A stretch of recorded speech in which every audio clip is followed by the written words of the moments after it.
Here's how to create a next level music and sound effects track for your next video or film project using your voice, Suno's cover feature, and Suno's sound effect feature. Welcome back to the channel where we discuss the creative uses of AI. And instead of just typing in one long prompt and hoping that it's going to go along with the video that you created, this technique allows you to put whatever musical element you want exactly where you want, allowing you to create a soundtrack that actually goes along with your video and hits specific moments and beats in the film with sound effects and music. Now, the process is not automatic, but it's also not rocket science. And if you've never thought to try this, I invite you to try this technique out. So let's see how it works. Let's dive into how to do this by looking at an actual use case where I used this specific technique. I know St. Patrick's Day has come and gone, but this project is still on my hard drive. And depending on your level of video editing experience, this may look complicated, but it's actually quite simple, and I'm going to be able to walk you through it quickly. But keep in mind, this is not a video editing course. This is about how to create the elements that you would bring into the video editor of your choice. Yeah, so it's St. Frickin' Patrick's Day.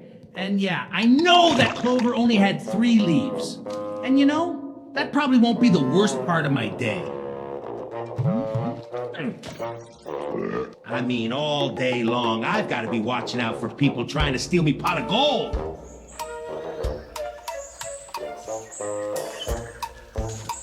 So all I really can do all day is sit here and guard the gold, and I have to deal with these annoying spiders.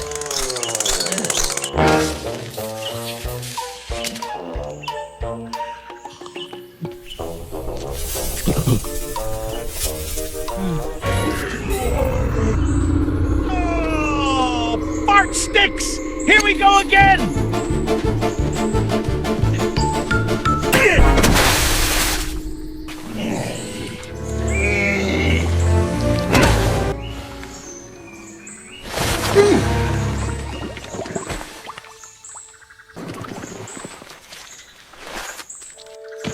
See, I told you the clover wasn't going to be the worst part of my day. Here's the project timeline for that video. This first track here is the video and the voice track. I used various tools over at OpenArt to create the videos, mostly using start and end frames to create the movement throughout the scene. But all the rest of this is various music and sound effects, 95% of which were created using Suno. This idea came about because I originally started with a prompt that I thought would be a blanket prompt for the entire video. But when I watched it, it just didn't fit the pace of what was going on. Plus, I had a very specific idea of how I wanted it to sound. And there are certain moments in the video where I had very specific ideas of what kind of music I would like there. Well, Suno's cover ability allows you to do that. So instead of thinking of the entire song, you can think of bits and pieces that you would then put into your score. In fact, here's an example of the music that I first was going to use with this. This is only the music.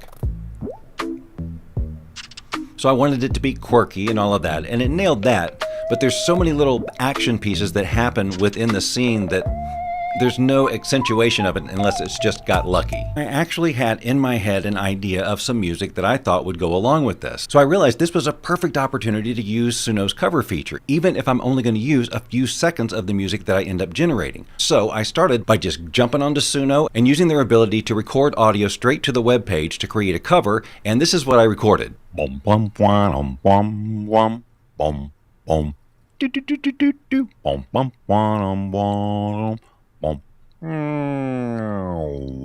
And so what I got was this. Yeah, so it's St. Frickin' Patrick's Day. And yeah, I know that clover only had 3 leaves. And you know, that probably won't be the worst part of my day. It followed all of my instructions, and so I got exactly what I wanted, but I didn't want that theme carrying on the whole time because there's too much stuff that goes on. As we scroll through the timeline, one of the first opportunities I see for a sound effect is right there, and it needs to be something fairly specific. In this particular instance, I used a splash sound effect that was included here in the Filmora library, but then it gave me the idea to go and get exactly what I wanted for most of the other sound effects. But adding those little sound elements makes a big difference. The next opportunity I saw for a cartoonish sound effect was here where he's drinking the liquid. And so here is where I went over to Suno. And just in case you weren't aware, Suno has added the ability to create sound effects of various types for your projects, including something like comedic glugging of a bottle of juice, which gave us several variations of this.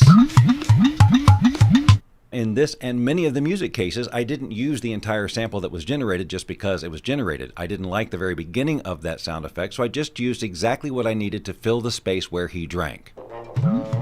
And that's it. At this point, I wanted some kind of a sound effect for a spider that looks like this. And since spiders don't actually make that kind of sound, I had to just say jungle critters chattering, 10 seconds, which gave me this. So all the chirping I couldn't use, but that clicking sound, that's what I ended up using. Spiders. Just that part I needed. Here where we squish the spider, I had the idea for sort of a low orchestral hit. So I prompt low brass orchestra hit with a splat sound with a cymbal, trumpets fall, a tuba, which goes right here. And here is where he notices him for the first time. So orchestral stab for a jump scare. I don't need to show you how I did every sound effect. You get the idea. Let's talk about the incidental music because that's the more fun part. Here I wanted to add some chase music. I had something in my mind that I wanted to hear. So here's what I originally recorded. So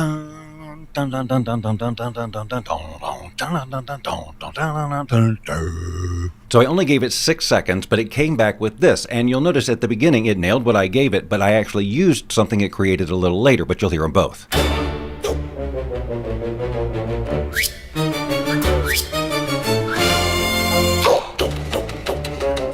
So that's what I used. This one is actually my favorite example. We've got our troll here, he's in the mud and things aren't going good for him. He's wanting to get out, but then the foot stomps him.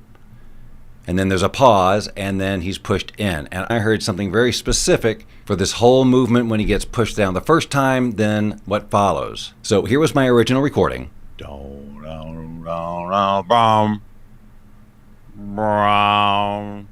So I wanted those 2 beats of the original squish down and then that final push into the mud. Here's what it gave.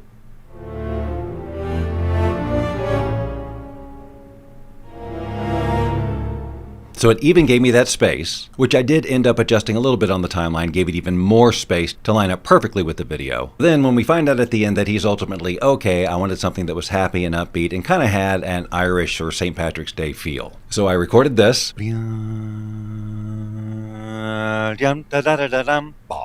And Suno gave me this.